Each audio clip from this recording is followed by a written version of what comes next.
Bom, boa noite a todos. É sempre um prazer imenso estar aqui mais uma vez, já aproveitando a lição que nos foi trazida hoje.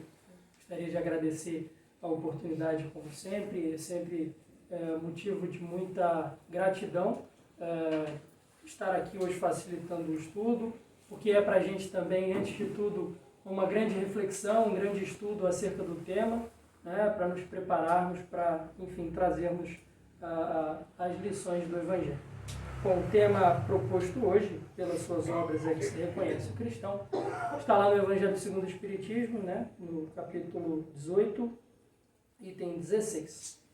Bom, basicamente, a lição dada pelo espírito de Simeão, em Bordeaux, 1863, nos trata a respeito do que é verdadeiramente ser um cristão, à luz da doutrina espírita e à luz do Evangelho de Jesus. Quando, ao longo dessa mensagem, ele nos conclama às boas obras, a fazer do cristianismo um trabalho constante, um trabalho de entrega ao próximo e a luta cristã diária, ele nos chama a compreender o verdadeiro ensino trazido por Jesus sobre o que é ser cristão. Costumo sempre falar com os jovens na mocidade que ser cristão não é algo autodeclaratório, não é só você se dizer cristão que automaticamente você se torna.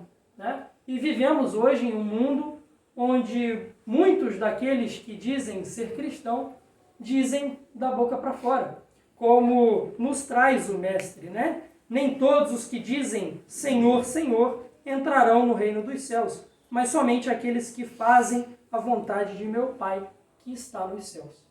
Não basta que nós nos digamos cristãos ao mundo, mas não fazemos a vontade do Pai que está nos céus. E muitos de nós podemos nos perguntar, o que seria verdadeiramente fazer a vontade de Deus? Nós que ainda somos espíritos tão imperfeitos, ainda passando por um mundo de provas e expiações, mundo esse ainda marcado pela dor, pelo sofrimento, mas que é muito necessário para o nosso crescimento. Fazer a vontade de Deus nada mais é do que seguir os seus ensinamentos. Ensinamentos esses trazidos por Jesus há mais de 2000 anos atrás. Ensinos esses que ficam cada vez mais atuais, onde a sociedade necessita cada vez mais de voltar à essência dos ensinos do Cristo e ter uma fé firme, baseada nas boas obras, para que possa conseguir prosseguir neste mundo de dificuldades. Ser cristão também é imitar os sofrimentos de Cristo. Nos disse Paulo, Sede meus imitadores como eu sou de Cristo.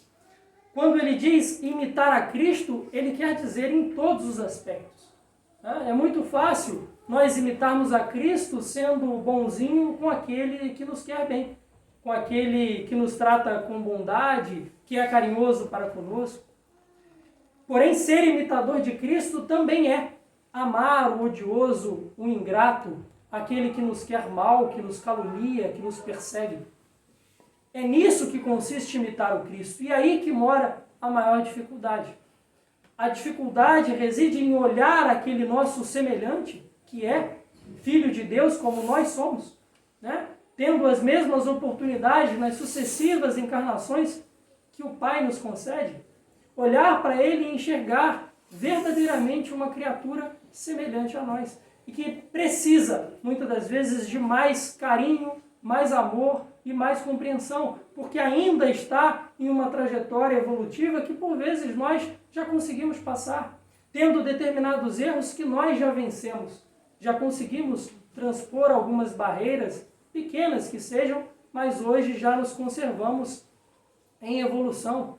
Diferente de muitos que ainda se agarram às sombras do materialismo e enxergam a vida única, não enxergam as leis de causa e efeito que regem o mundo e fazem seus atos baseados em uma única existência, sem pensar que logo mais terão que prestar contas de tudo aquilo que fizeram. serão chamados ao juízo não de um Deus punitivo, mas ao juízo de suas próprias mentes. E terão, nesse momento, de dizer quais foram as suas obras. O que fizeram, o que deixaram de legado para aqueles que ainda estão pela trajetória. Nós estamos aqui também, muitas das vezes, como professores, ensinando com as nossas próprias vidas àqueles ignorantes que ainda percorrem a caminhada que nós já nos adiantamos. E é pelos nossos exemplos, pelas nossas boas obras, é que nós arrastamos as multidões. Foi assim que o Cristo fez e ensinou a cada um dos seus apóstolos, dizendo para que cada um fosse e pregasse o Evangelho, mas não somente com as palavras, muito mais do que com as palavras, com as próprias ações, dando as próprias vidas, se forem preciso, para defender o Evangelho. E é isso que fizeram quando, após a morte do Cristo, foram, cada um, pregar o Evangelho em uma parte do mundo. Pregar para irmãos ainda muito primitivos em suas crenças religiosas e que, por isso, perseguiram os apóstolos e condenaram muitos deles a morrer como Cristo morreu. E esses homens de fé que sustentaram o cristianismo morreram como Cristo morreu, honrando toda a trajetória e todo o ensinamento do Cristo, se mostrando verdadeiramente cristãos em suas obras, trazendo ao mundo a mensagem do Cristo exemplificada através das próprias vidas, através do próprio sofrimento.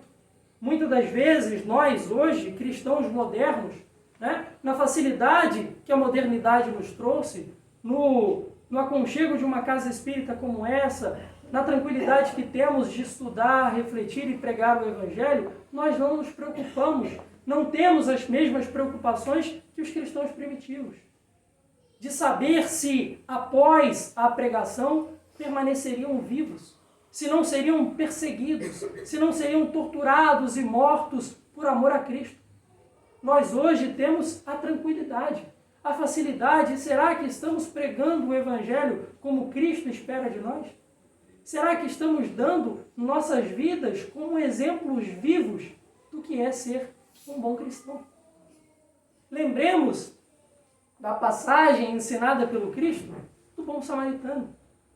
Descia um homem de Jerusalém para Jericó quando foi apanhado por ladrões que o bateram, o humilharam e tiraram tudo dele e deixaram ali jogado à margem do caminho, sem nenhum provimento, sem nenhuma perspectiva de salvamento, de ser acolhido por alguém. E naquele momento passava por ele um sacerdote, um homem que se dizia cristão, que estava ao lado das leis de Deus. E esse, por estar indo a um compromisso religioso, não poderia se sujar. Caso encostasse em alguém sujo, que estivesse jogado, teria que voltar o seu caminho, se lavar, se limpar, para que depois ele fosse pregar. E não prestou o devido socorro. Depois dele, descia um levita, também um homem da lei, e não prestou ali os socorros, não fez por aquele homem o que Jesus faria. Passou e deixou também jogado. Depois desses dois vinha então o samaritano. Homem esse que era tido como um homem de má vida, que não seguia os preceitos do Cristo e que vivia totalmente excluído da sociedade por pertencer a determinado grupo que não tinha os mesmos privilégios de participar dos ambientes sagrados. E foi esse que foi verdadeiramente cristão, que olhou aquele semelhante ali ensanguentado, jogado, à própria sorte, e derramou sobre ele azeites, vinho em suas feridas, cuidou ali dele e levou até uma hospedaria, deixou hospedado e disse que todas as despesas ele, na volta do seu caminho, restituiria ao dono da hospedaria. Ele, de fato, não precisou que Cristo falasse a ele como seguir, como proceder naquele momento. Porque ele tinha Cristo dentro de si. Porque ele era um verdadeiro cristão. Ele foi, naquele momento, um imitador de Cristo. Apesar de não ser perfeito, ser um homem errante como qualquer outro daquela época. Mas ser cristão não é estar limpo a todo momento, mas é estar constantemente se limpando. É estar tirando dentro de si o velho homem, as velhas práticas, o ódio que por vezes nós somos tentados a colocar para fora. Quando nós nos calamos frente às ofensas recebidas, quando nós olhamos para um irmão ainda pouco evoluído, com indulgência, e exercitamos o perdão, o amor em nível máximo, que é de fato perdoar alguém verdadeiramente, a maneira que Cristo perdoou a humanidade que o crucificou. Naquele momento de dor suprema, onde não só caía sobre ele as dores do corpo físico, mas também as dores do plano espiritual, do apanhado de espíritos das trevas que se levantavam naquele momento para aplaudir o sofrimento do Cristo, como os encarnados faziam. Naquele momento de sofrimento em grau máximo, que por vezes nós nem imaginamos qual foi, ele olhou para a humanidade com compaixão, levou para o alto os pensamentos e disse: Pai, perdoa-os, eles ainda não sabem o que fazem. E hoje, há 2025 anos depois, muitas das vezes, ainda por erro nosso, caímos nas mesmas armadilhas, nas mesmas tentações, não que os espíritos nos fazem, mas que nós criamos a nós mesmos. E nós ainda nos mostramos recalcitrantes, falhando em erros que nós achamos já ter vencido. E Deus, com toda a sua misericórdia, olha a cada um de nós e mais uma vez nos perdoa, pois sabe que ainda estamos evoluindo, que ainda estamos tentando, estamos na caminhada. E cometeremos alguns erros, porque faz parte de nossa evolução. O diferencial é o quanto você ainda permanece em erro. O quanto o erro para você parece o certo. E não te faz mudar, te faz continuar ali na sua zona de conforto, achando que está fazendo certo ou se iludindo para pensar que está no caminho certo. E nós devemos, neste momento, onde nós ainda nos conservamos estacionados, sofrer. Porque a dor, como nos foi dito na prece inicial, é uma amiga e que nos faz mudar, que nos faz sair da nossa zona de conforto e buscar modificar a situação para que nós não soframos. Buscar o sofrimento é algo antinatural. Ninguém por conta própria faz isso. Ninguém busca sofrer. Mas nós devemos, como cristãos que somos, aceitar o sofrimento quando ele nos vem. Porque quando é chegado uma dor, é porque algo está errado em nós. É assim com as coisas do corpo físico, é assim com as coisas do corpo espiritual. Quando nós sentimos uma dor no nosso corpo físico, muitas das vezes é aí que vamos buscar um médico, muitas das vezes é aí que vamos buscar tratamento. Se não fosse aquela dor, não descobriríamos talvez um problema maior. A dor é assim do ponto de vista espiritual. Muitas das vezes nós somos colocados à prova com uma aflição para que nós olhemos para trás e enxerguemos os nossos erros que por vezes nós fingimos não ver. Deixamos, como nós somos espíritas, na próxima encarnação eu resolvo. Vai ter mesmo uma outra oportunidade. No livro Contos e Apólogos, do Espírito Humberto de Campos, pela psicografia de Francisco Cândido Xavier, no seu último capítulo, ele narra uma história onde, nos planos das trevas, vários espíritos se reuniram para tentar contra o cristianismo. E naquele momento onde reunidos esses espíritos estavam, o chefe das falanges do umbral se levanta para perguntar a cada um qual era ali a sua proposta para a derrubada do cristianismo, mais especificamente para falir os espíritas. Pois nós nos dizemos, segundo as páginas do Evangelho, nós nos dizemos os verdadeiros cristãos, aqueles que conseguem compreender a essência dos ensinos do Cristo. E neste momento, levantou-se vários dos espíritos trevosos para dar sua sugestão. Dentre tantas sugestões, aquele líder das trevas vê que nenhuma daquelas era tão eficaz, que várias já tinham sido tentadas, que o espiritismo permanecia de pé, os espíritas permaneciam ajudando aos necessitados, exercendo a caridade, o amor ao próximo.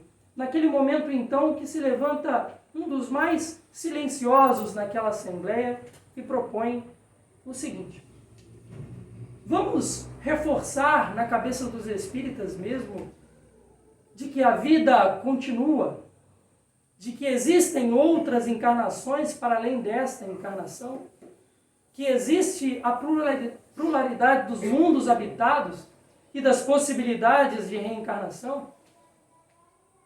E aquilo, de fato, chocou ali os outros integrantes, porque como podiam eles, espíritos das trevas, querer que fosse reforçado na cabeça dos espíritas a ideia de reencarnação? Foi naquele momento, então, que ele explica. É aí que vai residir o maior erro deles, de achar que, de fato, tem outras oportunidades, que as coisas podem ir mais devagar, que podem ir deixando as melhorias que precisam fazer em seu próprio eu para a próxima encarnação. Mas será que na próxima encarnação nós teremos as mesmas oportunidades? Será que reencarnaremos num país livre religiosamente? Será que teremos a tranquilidade de estar em uma casa espírita para refletir e estudar as práticas do Evangelho? Será que poderemos, do lado de fora, pregar o Evangelho do Cristo? Hoje, nós temos essa oportunidade na presente encarnação. E se temos a oportunidade e o contato com esta sã doutrina que nos faz verdadeiramente cristãos, é porque grande é o trabalho que ainda precisa ser feito por cada um de nós. Vasto é o mundo lá fora, sedento pelos ensinos do Cristo. Cada vez mais se vê a requisição de ensinamentos morais, do apego a coisas eternas, a de fato o contato com a espiritualidade, com as boas práticas de caridade, de amor ao próximo. E cada vez mais nós somos chamados ao trabalho. E o Cristo espera de nós justamente esses esforços, de ajudar aqueles que necessitam, de levar uma palavra amiga, de não só nos lembrarmos da caridade material, a mais fácil de ser feita, de tirar do nosso bolso e dar a quem necessita. Mas ele espera que nós olhemos nos olhos deste ser humano que por vezes nos estende a mão pedindo um pão. Que nós enxerguemos no olhar um semelhante. Que nós reergamos essa pessoa do ponto de vista moral, que nós o tratamos como um igual, que é, dando o respeito, a empatia tão necessários, que por vezes, nos momentos de dificuldade, nos momentos de dificuldade extrema, onde se chega a pedir, a pessoa já perdeu completamente a própria dignidade, já perdeu as próprias noções de quem ela é. E é nesse momento que nós, cristãos, somos chamados ao trabalho, a reerguer moralmente esse ser humano, a mostrar que ainda existem outras possibilidades, a ajudar verdadeiramente. A caridade moral é a maior delas, a mais difícil de ser exercida, porque depende também do nosso melhoramento. Se nós não estamos em contato com uma doutrina, estudando os ensinos do Cristo, nós não teremos bagagem moral suficiente para o surgimento de uma outra criatura. Que busquemos no Evangelho a base necessária para que nós nos fortifiquemos em nossa fé e levemos o Evangelho a toda e qualquer criatura. A mensagem que nos foi trazida no início é de uma figura singular da cristandade. Paulo de Tarso, apóstolo dos gentios, passou por diversas dificuldades em sua vida. Depois que resolve se tornar cristão, pois antes disso perseguia e matava os cristãos. Pois acreditava que somente uma linha teológica aplicada na época era certa. Era conhecedor das leis, era um cidadão romano, de muitas posses, de família abastada, que naquele momento, para se ter uma cidadania romana, ou se era passado hereditariamente, ou se comprava a custo de muito dinheiro. E se era um cidadão romano, tinha certos privilégios. Ele era ali julgado por César, né? E tinha outras tantas regalias na corte de Roma. E resolve, então, seguir a sua fé a ferro e fogo, a tratar, de fato, a lei fria como sendo a certa, a única e exclusiva. E persegue todos os outros cristãos novos que, aprendendo com Jesus, iam seguindo sua caminhada. Matou milhares até que teve o seu verdadeiro contato com o Cristo. E ali, de fato, ele, tendo contato com aquele novo ensino, muda verdadeiramente e se torna um cristão. Não porque ele se diz cristão da boca para fora, não porque ele naquele momento aceitou ao Cristo e se tornou cristão, mas porque naquele momento ele tomou uma decisão. Porque o amor é, antes de tudo, uma decisão a ser tomada dentro de cada um de nós. E entre a barbárie e o ódio, ele decidiu seguir o caminho do amor. E seguindo o cristianismo, foi o maior, depois de Cristo, o maior divulgador da doutrina cristã, endereçando diversas cartas, como foi lida na passagem inicial. Propagando esses ensinos, ele conseguiu fazer muito frente a todos os erros que ele havia cometido anterior à sua conversão. Permaneceu firme e constante de tal maneira que foi preso por vários anos. E mesmo preso, continuou a endereçar cartas, a se comunicar com os cristãos e dizendo: perseverem, continuem firmes na fé, aguentem firmes, pois toda a tormenta vivida nos dias daquela época iriam passar e todos seriam recompensados por todos os esforços que fizeram em favor do Cristo. E ali endereça cartas que trazem para nós hoje acepções bem profundas do que é verdadeiramente amar. Ele diz que o amor tudo sofre, tudo suporta. O amor é despretensioso, não pede nada em troca. Faz sem olhar a quem. E é isso que os Espíritos vêm nos trazer na questão 886 do Livro dos Espíritos, quando Kardec pergunta qual o verdadeiro sentido da palavra caridade, como entendia Jesus. E os Espíritos respondem: benevolência para com todos, indulgência para com as imperfeições alheias e perdão das ofensas. nos mostra que a caridade é o único caminho para sermos cristãos. Praticando somente essas três coisas, nos tornaremos de fato cristãos. Só que dentro dessas três palavras reside todo um universo de mudança que somos convocados a fazer. Essas mudanças são necessárias ao nosso melhoramento enquanto seres humanos para trazermos de fato um mundo de regeneração para mais próximo de nós. A mudança da tão falada transição planetária não vai ocorrer do dia para a noite. Não passaremos deste mundo para outro mundo, mas começaremos a mudar a cada um de nós. Começaremos o trabalho menor de reforma íntima, de aperfeiçoamento moral, para que aí sim nós consigamos dar não só as palavras à humanidade, mas o exemplo que arrebata as multidões.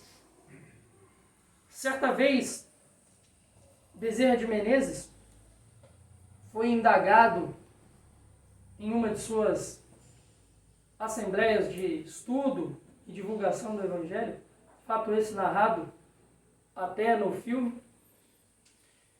Ele é ali indagado por um ateu materialista que convoca Bezerra de Menezes a um debate público, porque ele, o ateu, achava que iria desmascarar o espiritismo e mostrar para toda a sociedade a farsa que ele dizia ser o espiritismo.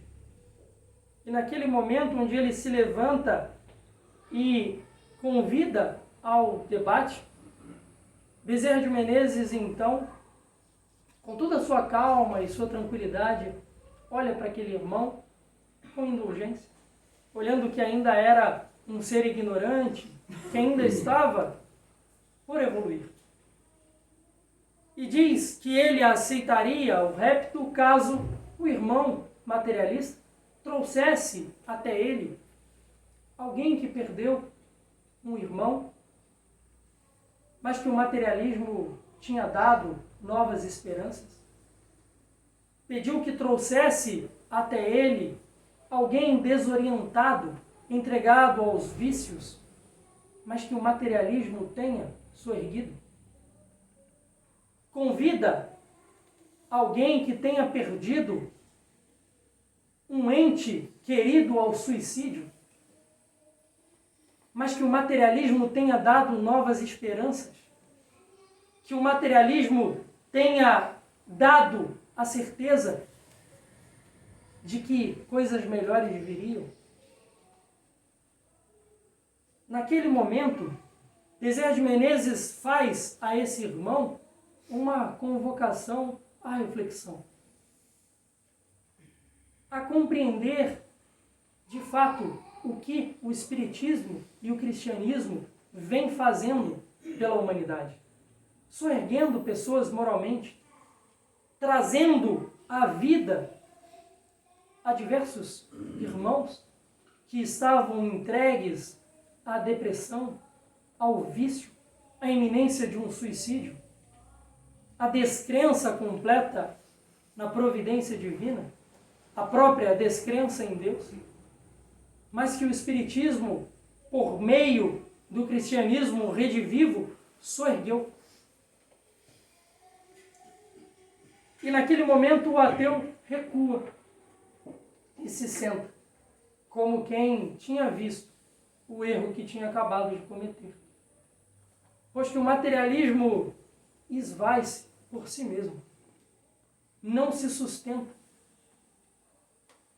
Não é o acúmulo de bens materiais que nos vai trazer felicidade, que nos vai dar a certeza de dias melhores. Não há o materialismo que vai nos mostrar que precisamos mudar, que precisamos tomar um novo rumo em nossas vidas. O materialismo nos conserva inerte. Por que mudar? Se tudo se encerra no túmulo, se só temos essa vida, por que fazer diferente? Por que amar o próximo se todos vamos ter o mesmo fim? E o cristianismo vem nos trazer exatamente o oposto. Nos mostrar que precisamos fazer pelo nosso semelhante. Precisamos guiar o curso da história. Porque senão o cristianismo, quem? Quem construiu as civilizações? Quem construiu os hospitais, as igrejas, os orfanatos? Quem deu o pão àquele necessitado? Quem construiu as casas do caminho? Quem propagou a boa nova, senão o cristianismo? Se hoje nós conseguimos contemplar um pouco da verdade, é porque antes de nós vieram diversos outros homens que sofreram no pretérito da humanidade para que hoje nós pudéssemos estar aqui. Isso é resultado do cristianismo. Agora, apresente os resultados do materialismo. O entregue absoluto das vidas humanas aos vícios, às péssimas práticas e à morte. A morte não do corpo físico, mas a morte interna. A perda do sentido da vida. A perda do brilho que nós vemos naqueles que buscam a Deus através de Cristo. Essa é a morte que o materialismo entrega como resultado a todos os seus adeptos. É o completo e absoluto vazio existencial. É a perda de rumo, sem saber de onde viemos, para onde vamos, qual o nosso objetivo nesta terra. Porque nós, cristãos, sabemos que estamos aqui por um propósito. Fomos colocados neste mundo e não estamos a passeio. Pois que o Filho do Homem não veio para ser servido, mas para servir, como ele mesmo nos disse.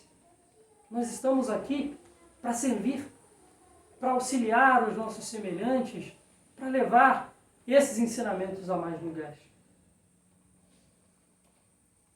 Escutai essas palavras do Mestre, todos vós que repelis a doutrina espírita como obra do demônio.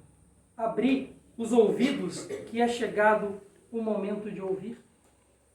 É o que nos traz Simeão em 1863. Cada vez mais nós vemos a necessidade daqueles que são contrários à doutrina espírita. Vemos a necessidade muito grande deles mesmos se encontrarem, de entenderem o propósito de estarem nesse mundo, de entenderem que a dor é necessária ao nosso crescimento e não uma punição divina a essa ou aquela criatura, ou a nós mesmos. Ela é a mola propulsora da evolução. Se não fosse a dor, a humanidade não estaria nesses momentos de conforto em que temos e de tranquilidade. Foi a dor que guiou a humanidade aos avanços. A dor física mesmo, né, do trabalho que 100% era feito pelos braços, pela mão humana.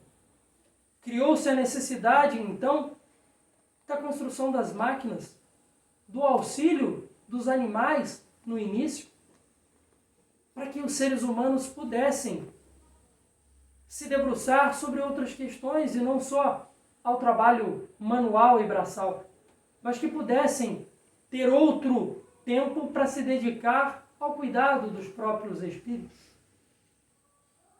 E somente foi possível essas mudanças através da dor. E através do cristianismo, que é como a bússola que nos aponta o norte, que nos diz por onde temos que percorrer, não para nos livrar do sofrimento, mas para aprender com ele e seguir, para auxiliar os irmãos de caminhada, para chegar ao ponto de nós conseguirmos falar de Jesus sem usar as palavras. Quando nós usamos do nosso exemplo e das nossas atitudes para com os outros seres humanos, nós estamos falando de Cristo muito mais do que se usássemos dos belos discursos, das melhores palavras. Nós estamos trazendo esses irmãos à compreensão de que eles também são capazes. Vós sois deuses. Tens dentro de si todo o potencial necessário para operar a mudança que você precisa na sua própria vida. Basta que você ache esse manual que direciona as suas forças para aquilo que precisa ser feito. Para que não tenha esse vazio da doutrina materialista, mas que tenha um objetivo bem definido, que tenha uma meta e que consiga transpor todos os obstáculos até chegar lá. Que encare todas as oportunidades que Deus nos coloca constantemente para que a gente possa evoluir. Oportunidades essas através de um irmão que por vezes nos tenta a paciência, que nos faz exercitar o perdão, o amor. É nesse irmão que reside Deus, que nos faz mudar. Divaldo, em todo o seu trabalho em prol, não só dos brasileiros, mas de toda a humanidade, no início, onde as coisas eram muito mais difíceis, se deparou com diversos irmãos que o atacavam diretamente. Não só por palavras, mas fisicamente. E em todos esses momentos, ele tratou com empatia, porque ele dizia que eram as oportunidades dele de ressarcir os débitos do passado, de ser um novo homem, de fazer coisas melhores, de deixar um bom legado dessa vez, porque mais uma oportunidade foi dada a ele, de reencarnar exatamente aqui no Brasil, de ter contato com a doutrina espírita, de poder construir todo o oásis que construiu para receber todos aqueles irmãos necessitados da matéria e do espírito. Sua existência foi completamente dedicada ao serviço cristão. Não só dele, como de tantos outros homens e mulheres que se doaram ao cristianismo, especificamente ao espiritismo, que deixaram um vasto legado, como Chico Xavier, chegando a tal ponto onde psicografava com os olhos sangrando. E Emmanuel indagava: quantas vistas você tem? Tape uma e continue com a outra. O trabalho é grande e precisa ser concluído. Você veio com essa missão. Você combinou isso lá em cima antes de para cá voltar. É seu dever concluir. E permaneceu perseverante. E dizia que ninguém pode voltar atrás e fazer um novo começo. Mas todos nós podemos começar agora e ter um novo fim. Independente das condições em que nós nos encontramos, sejam elas de dificuldades emocionais, espirituais, materiais, nós temos todas as oportunidades colocadas ao nosso dispor. Ou será que ninguém conhece um necessitado? Necessitado da alma, necessitado de palavras amigas, de consolação, de ânimo, de trazer essas pessoas de volta à vida, a fazer com que tenham vontade de viver. Todos nós, se pensarmos, conhecemos alguém que depende de nós. Não diretamente, mas indiretamente.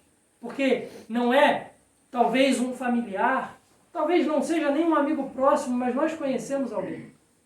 E nós deixaremos o espaço vazio a ser preenchido pelo próprio materialismo? Ou nós chegaremos primeiro com as nossas instruções, com as nossas orientações, ainda que nós não consigamos aplicá-las nas nossas vidas? Mas nós sabemos o caminho e devemos mostrar para outras criaturas.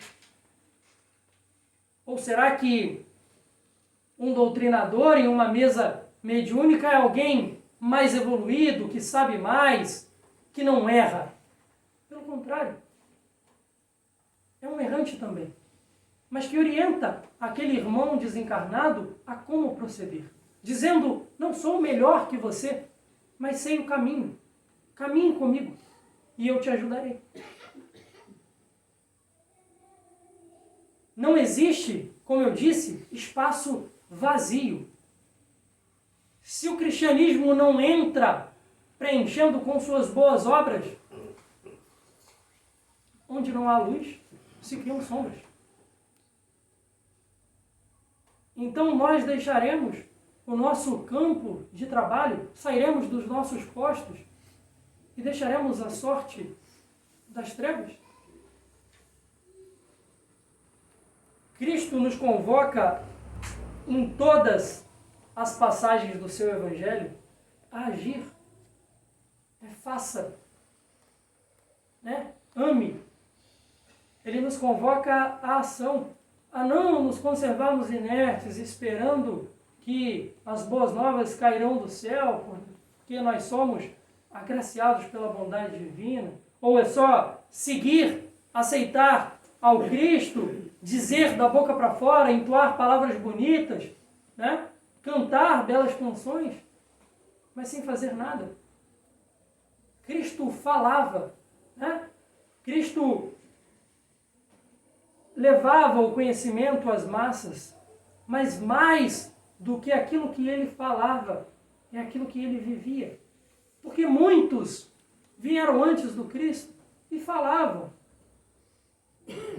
mas muitos não viviam aquilo que pregavam.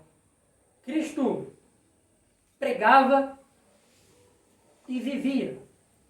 Amava verdadeiramente o ser humano. Soerguia todos aqueles que estavam caídos à beira do caminho. E aqueles que às vezes não estavam caídos, pois que tinham posses, tinham riquezas, estavam bem, estáveis. Como nós, será que, frente a essa situação, pregaríamos o Evangelho? Como nós pregaríamos o Evangelho a alguém que tem riquezas, alguém que viaja, preenche sua vida, seu dia com afazeres, tem tranquilidade? Como é que nós pregaríamos o Evangelho a essa pessoa? Cristo pregou a todos esses. A maneira disso, nós podemos citar Zaqueu, que apesar de tudo, de ter uma vasta riqueza, ainda queria pelo menos ver Jesus. Ainda que não conseguisse ter contato, mas ele queria ver Jesus passar. E sabendo ele que Jesus passaria ali pelas proximidades de sua residência, ele então se apronta para ir à multidão, para pelo menos ver o Cristo. E por ser homem de baixa estatura, não consegue, no meio de tantas pessoas, e resolve subir em uma árvore, para que ele pudesse pelo menos ter contato, ver o Cristo passar. E naquele momento, então, o Cristo, sabendo que ali existia não alguém necessitado de coisas materiais, mas alguém moralmente caído. E que apesar da posição alta, tanto naquele momento, em cima da árvore, quanto na vida material, apesar da alta posição, ainda se conservava em baixas vibrações.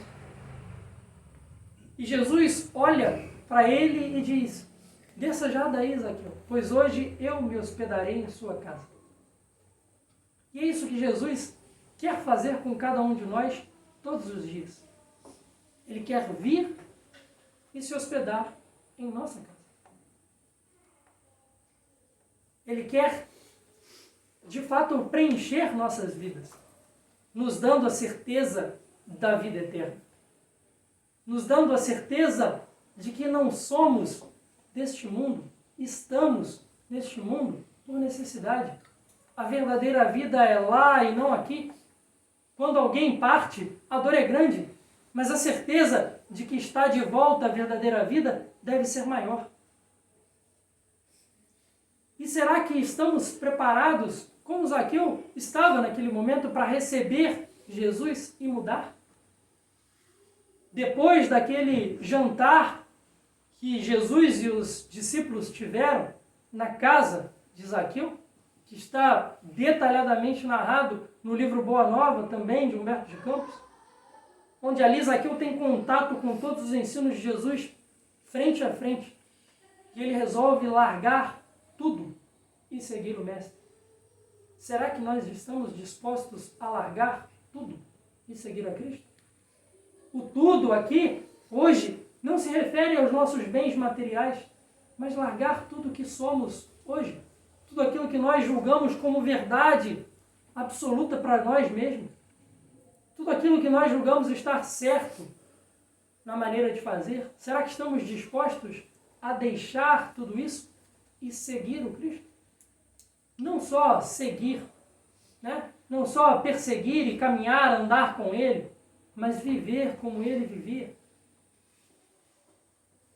Os tempos são outros, as dificuldades são outras. E nós devemos, como bons cristãos, nos adaptar às mudanças do mundo atual.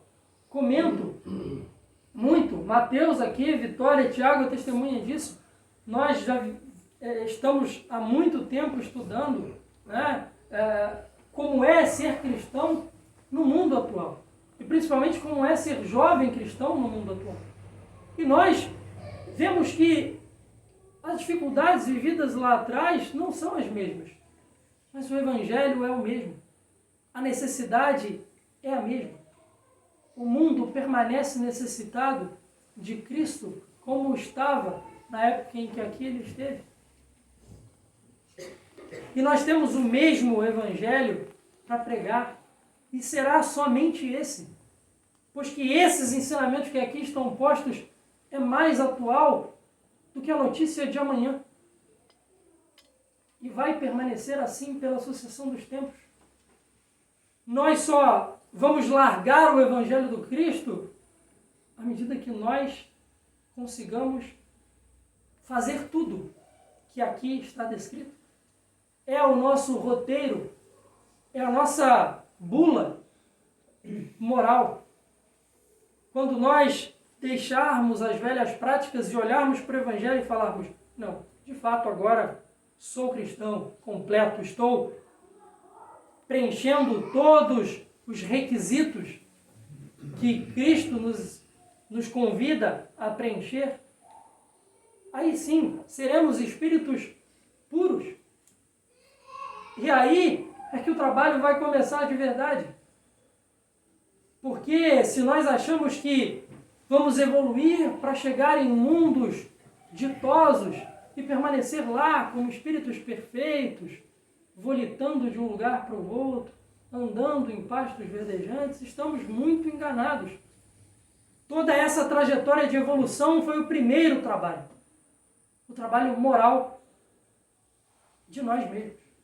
Para depois, evoluídos, depois já crescidos moralmente, aí vamos começar a trabalhar em benefício do nosso próximo. Vamos auxiliar, como muitos desses espíritos que vêm de tempos em tempos à humanidade, nos auxiliar à evolução. Há outros que nos guiam individualmente, coletivamente. Nós ainda temos todo esse caminho a ser percorrido. Não é rápido e nem precisa que seja. É uma evolução gradual. que deve ser operada dia após dia. Como eu disse, o cristão não é aquele que está limpo a todo momento, mas aquele que se limpa dia após dia. A casa espírita, toda e qualquer instituição religiosa, não é local de pessoas perfeitas. É local mesmo de imperfeições. É aqui que vamos mudar e crescer. É aqui que vamos ser desafiados a conhecer a nós mesmos. Só com o trabalho de conhecimento de nós mesmos é que nós conseguimos. Muito antes de Jesus, os filósofos já nos alertavam para a necessidade do conhecimento de nós mesmos. Mas, diferentemente desses filósofos, Jesus nos mostrou como conhecer a cada um de nós. Como entender o nosso papel no mundo. Como auxiliar, mas também sermos auxiliados. Porque nós ainda precisamos de auxílio.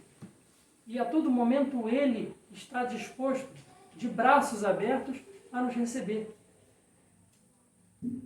Em qualquer momento de nossas vidas, não importa o quão sujo estivermos, o quão falido nós formos, quantos erros nós tivermos cometidos, o cristianismo está aí para nos receber, para nos guiar, para nos fazer, de fato, cristãos. Se nós conseguirmos entoar as palavras Senhor, Senhor, mas não só com as palavras, com os atos, com as ações, aí de fato nós penetraremos o reino de Deus. Nós entenderemos o porquê disso tudo, de tanto sofrimento, de tantas dores e desigualdades no mundo onde nós vivemos. É só através da espiritualidade, das noções de espiritualidade, através do cristianismo redivivo, é que nós conseguimos. O materialismo nos entrega dor e sofrimento duplicado pelo não entendimento, pelo não contato com a verdade.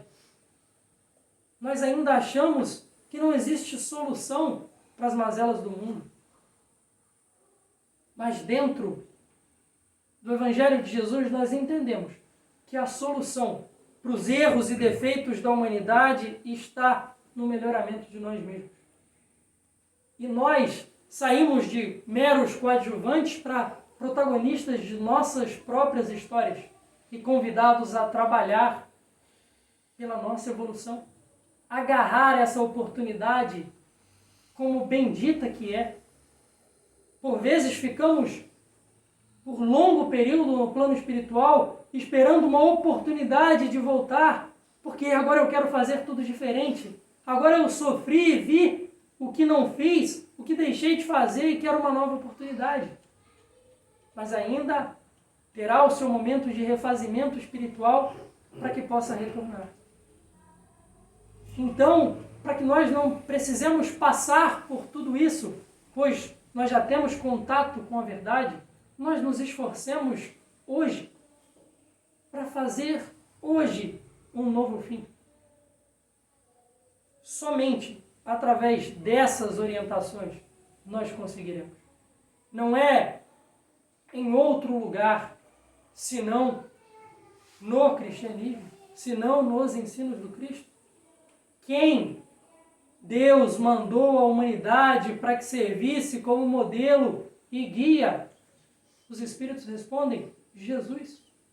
E não outro nome. Não nos deu o nome deste ou daquele intelectual, deste ou daquele materialista, mas nos deu Jesus, o modelo e o guia. Nos guiava através de suas palavras, nos guia até hoje. E nos dá o modelo através do seu amor incondicional por toda a humanidade. Que nós sejamos também espelhos deste amor aos outros encarnados.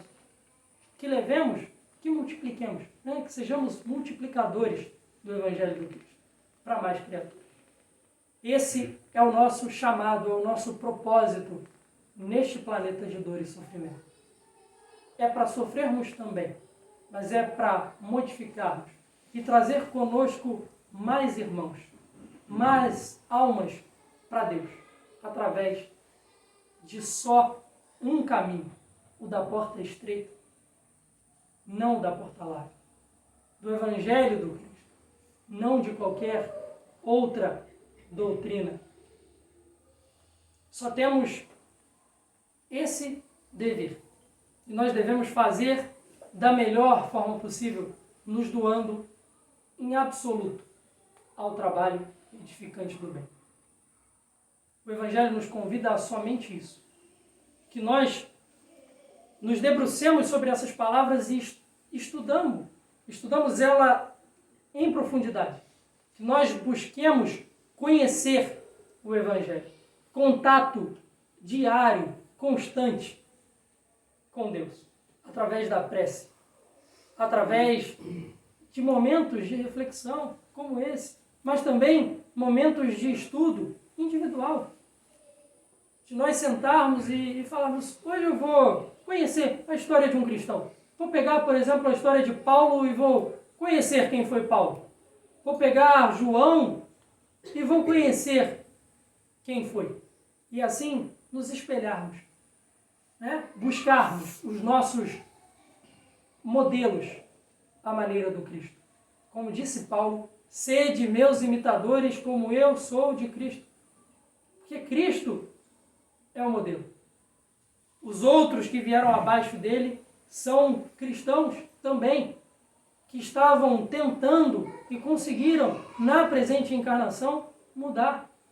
E dizer como Paulo, cheio de justa satisfação, combati o bom combate, encerrei a carreira, guardei a fé. É isso que nós levaremos para a próxima. Não as bagagens materiais, pois que essas não têm espaço na nossa viagem de volta. Só aquilo que nós fizemos de bom ao nosso semelhante. É isso que nós levaremos e isso que será nosso advogado quando chegarmos no momento de prestar nossas contas. Que nós saiamos daqui hoje firmes e constantes no ideal. Que nós busquemos ajudar, sem olhar aqui, a maneira do Cristo. Muita paz a todos.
preservar em paz e em tranquilidade.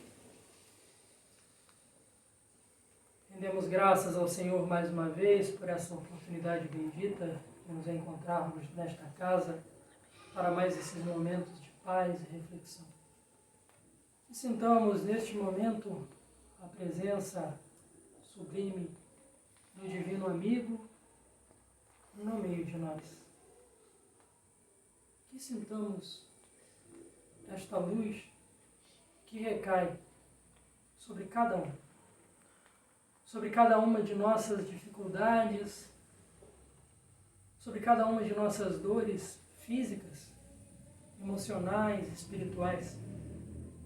Que nós possamos nos entregar a este trabalho bendito que é realizado por parte da espiritualidade desta casa e que possamos sair daqui revigorados na presença do Cristo, com a certeza de que a vida continua, que muito é o trabalho que ainda precisa ser realizado. Que nós voltemos na semana seguinte a esta casa buscando as energias, as forças necessárias a voltar aos nossos postos de trabalho. E que Jesus seja sempre a bússola e o leme a nos guiar frente à imensidão. E que a casa espírita permaneça sendo este forte que nos livra das trevas da ignorância e nos dá a contemplação da verdade. Assim, Pai, nós te agradecemos mais esses momentos de paz e tranquilidade. Nosso muito obrigado por cada oportunidade nos colocada para o melhoramento e para a evolução. Que ao tomar cada um o nosso passe, possamos nos conectar com Deus, com a espiritualidade e receber tudo aquilo que viemos buscar. E sair daqui melhores do que aqui entramos, com a certeza de que só através da paz, do amor do Cristo, é que nos sentiremos tranquilos, é que nos sentiremos melhores e continuaremos a caminhar. Muito obrigado, Senhor, a toda a espiritualidade benfazeja desta casa, o nosso muito obrigado e a nossa licença para darmos por encerrada a primeira parte dos trabalhos. Que assim seja.